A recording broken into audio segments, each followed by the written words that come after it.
আপনাদের বলি, কান পেতে শুনুন, মেড ইন ইন্ডিয়া লেখা এই পুতুল বাংলাদেশে আর নাচবে না। এই সিরিয়াল কিলার শেখ হাসিনাকে আপনারা যারা আশ্রয় দিয়েছেন, তার হাতে আবার ফোনও তুলে দিয়েছেন, সেই ফোন কল আবার ফাঁসও করছেন, আবার নানা ঘটনাও ঘটাচ্ছেন। ফরিদপুরে কালকে একটি মন্দির ভাঙার সময় ভিনদেশি কুনদেশি তরুণ আটক হয়েছে। আপনাদের উদ্দেশ্যে বলি, কান পেতে শোনেন, যদি ঢাকা শান্তিতে না থাকে, দিল্লিও শান্তিতে থাকতে পারবে না। কিভাবে তা করতে হয় আমরা ভালো করে জানি।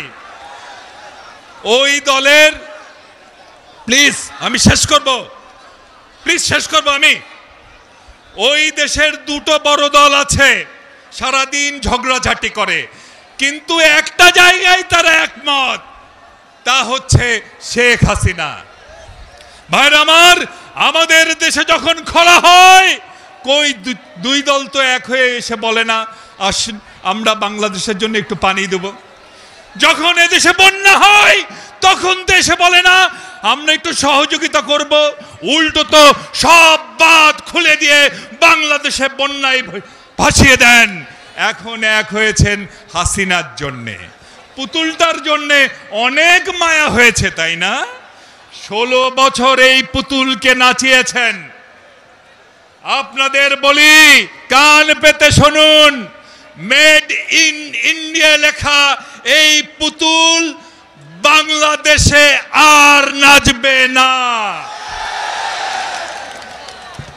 আর একটা কথা বলি, শেষ করবো, আমি বুঝতে পারছি।